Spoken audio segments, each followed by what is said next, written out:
Bonjour à tous, c'est le docteur Walid Mekedem et aujourd'hui on va parler du lipœdème ou de la maladie des grosses jambes ou encore maladie des jambes poteaux. Donc c'est pas forcément connu de tout le monde, mais vous avez vu l'image sur la miniature, peut-être que ça vous parle. Alors avant d'entrer dans le vif du sujet, on prend une petite habitude cette année, je vous pose une petite question et vous essayez d'y répondre dans les commentaires. Alors comment on parle des jambes, le kyste articulaire qu'on peut avoir parfois derrière le genou? Si vous savez, mettez la réponse en commentaire.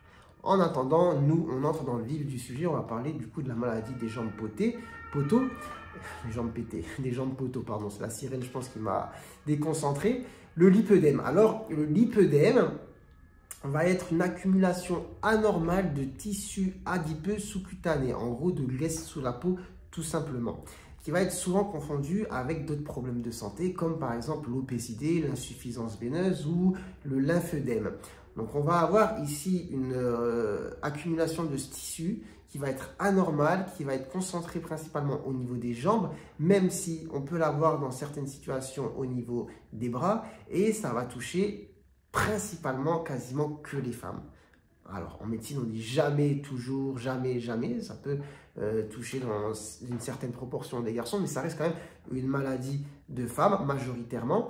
Et ça va se développer la plupart du temps à la puberté, au niveau entre 15 et 20 ans. Peut-être un peu plus tard selon les personnes, mais en gros, au niveau du jeune âge. Et en fait, c'est très probablement corrélé aux histoires hormonales, parce que du coup, on a ce pic d'incidence à ce moment-là de la vie, c'est-à-dire, comme je l'ai dit, adolescence, mais on peut avoir cela qui apparaît au niveau de la grossesse ou de la ménopause. Donc, vous voyez, 3 grands moments de la vie d'une femme où on a justement des changements hormonaux qui vont amener du coup à l'apparition parfois de ce problème. Donc, le lipœdème va être, comme j'ai dit, cette accumulation de graisse anormale au niveau sous la peau, au niveau des jambes, une graisse gorgée d'eau qui va donner un aspect bizarre au niveau des jambes, avec parfois des genres de boules de graisse, parfois un aspect de peau lisse qui se succède avec un aspect de peau d'orange, et ça donne des très grosses jambes. Donc voilà.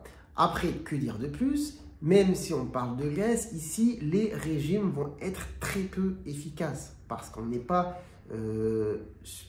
sur un problème qu'on va pouvoir régler avec l'alimentation. Là, on est vraiment sur quelque chose d'hormonal. On est, hormonal, comment l'expliquer? Vous m'avez compris, c'est une maladie à part entière qui ne dépend pas en fait de votre excès de calories dans la journée.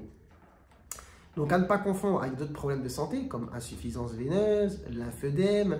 Alors, il y a un signe, là, c'est pour faire un petit peu le scientifique. On a le signe de Stemmer qui est négatif. Qu'est-ce que c'est? Le signe de Stemmer, eh bien, en fait, quand vous avez un lymphœdème, par exemple, et que vous prenez la peau du deuxième orteil, vous appuyez dessus, la peau est tellement tendue que vous ne pouvez pas la plier. Dans le lipœdème, vous pouvez prendre la peau, la pincer, et donc on a un signe de Stemmer négatif. On sait qu'au niveau des jambes, ce n'est pas un problème de circulation veineuse ou d'œdème, que ce soit d'œdème d'accumulation d'eau ou un lymphœdème, mais on est vraiment sur une accumulation de graisse anormale.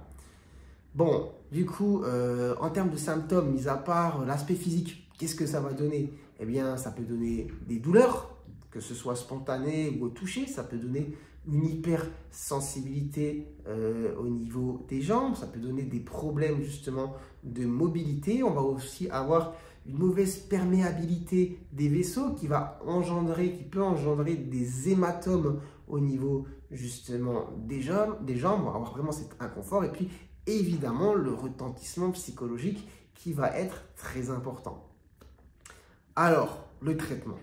Comment on va essayer de soigner ça? C'est compliqué parce que finalement, le traitement, c'est principalement, si on veut vraiment être débarrassé de cela, ça va être de la chirurgie. Mais qu'est-ce qu'on peut faire avant ça? On peut mettre des mesures en place qui ne vont pas être forcément miraculeuses, mais qui peuvent du moins peut-être soulager certains types de contentions, qui peuvent permettre de soulager des composantes qui s'ajoutent au lipœdème, parce que le lipœdème peut s'ajouter à ça, peut s'ajouter les problèmes aussi d'insuffisance veineuse, hein, de mauvaise circulation. Donc voilà, il ne faut pas confondre les deux, mais ça peut s'associer. Donc peut-être parfois ça peut aider.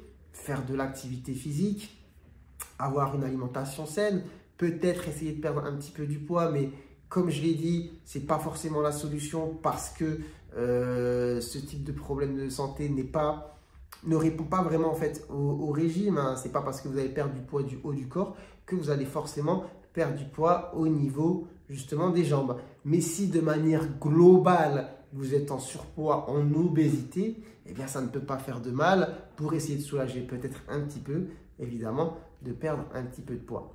Et après, évidemment, comme je vous ai dit, la technique, l'ultime technique pour essayer de régler ce problème, c'est la chirurgie. Maintenant, la question, c'est est-ce que ça la règle de manière définitive ou est-ce que ça récidive? Eh bien, là, je vous avoue que je n'ai pas la réponse. Donc, s'il y a des experts sur le sujet, je vous invite à mettre des commentaires.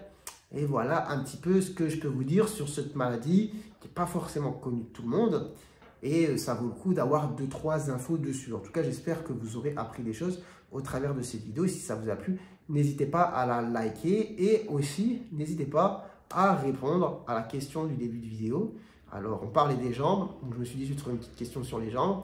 Comment on appelle le kyste articulaire parfois gênant, douloureux, qu'on peut retrouver au niveau de la face postérieure du genou, c'est-à-dire au niveau du pli du genou?